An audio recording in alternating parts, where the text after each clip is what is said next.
Hello guys, welcome to my at cook channel.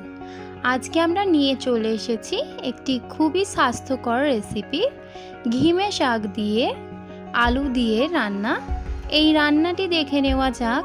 প্রথমে আমি এখানে কড়াইতে পরিমাণ মতো তেল নিয়ে নিয়েছি। তেলটি গরম হয়ে আসলে একটা বড় সাইজের পেঁয়াজ আমি এখানে দিয়ে দিচ্ছি। ঘিমে শাকে পেঁয়াজের কিন্তু পরিমাণটা অনেকটা বেশি দিতে হয়, না হলে কিন্তু তেতোটা একটু বেশি লাগে। পেঁয়াজটি দিয়ে দেওয়া হয়ে গেলে এবার ভালোভাবে নাড়াচাড়া করে অল্প একটু লাল ব্রাউন ভাবে ভেজে নেব।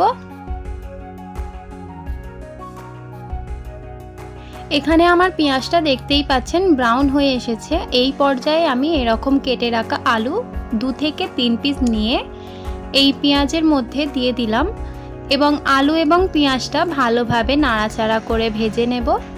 এখানে আমাদের 3 থেকে 4 মিনিট একটু নাড়াচাড়া করে ভেজে নেওয়া হয়ে গেলে দিয়ে দিচ্ছি কয়েকটি মশলা। স্বাদ পরিমাণে নুন দিয়ে দিচ্ছি। নুন দিয়ে দেওয়ার পর দিয়ে দিচ্ছি গুঁড়ো হলুদ হাফ চা চামচ, দিয়ে দিচ্ছি হাফ চা চামচ জিরে গুঁড়ো এবং দিয়ে দিচ্ছি স্বাদ মতো গুঁড়ো লঙ্কা। এখানে আমি 1 চা চামচ গুঁড়ো লঙ্কা ইউজ করলাম। এই সবগুলি মশলা দেওয়া হয়ে গেলে এবার ভালোভাবে নাড়াচাড়া করে অল্প একটু কষিয়ে নেব তেল বেরিয়ে আসা পর্যন্ত। এখানে আমি প্রায় 20 থেকে 30 মিনিট নাড়াচাড়া করে নেব, যতক্ষণ না আমাদের আলুটা অল্প একটু গলে আসছে। নাড়াচাড়া করতে করতে কিন্তু অল্প একটু যখন শুকিয়ে আসবে, পুড়ে পুড়ে ধরবে, তখন আমাদের অল্প অল্প জল ঢেলে সেটাকে আবারও নাড়াচাড়া করতে হবে। এখানে আমাদের আলুটা সিদ্ধ হয়ে গেছে, প্রায় আমার 20 মিনিট লেগেছে। এখানে আমি এবার পরিমাণ মতো জল দিয়ে একটু ফুটাতে দেব। জলটা শুকিয়ে যাওয়ার জন্য এখানে ঢাকা দিলাম এবং ঢাকা খুললাম।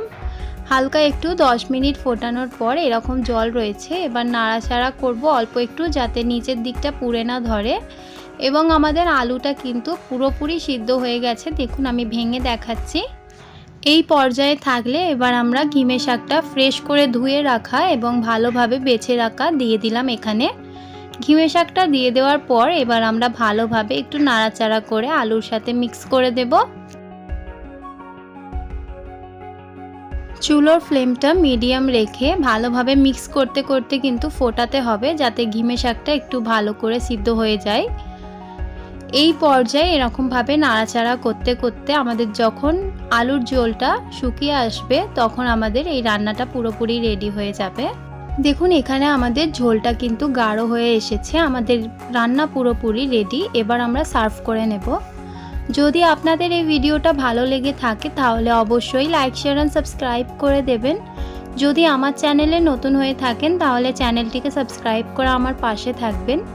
দেখা হবে নেক্সট ভিডিওতে। আজকের এই ভিডিওটা দেখার জন্য অনেক অনেক ধন্যবাদ।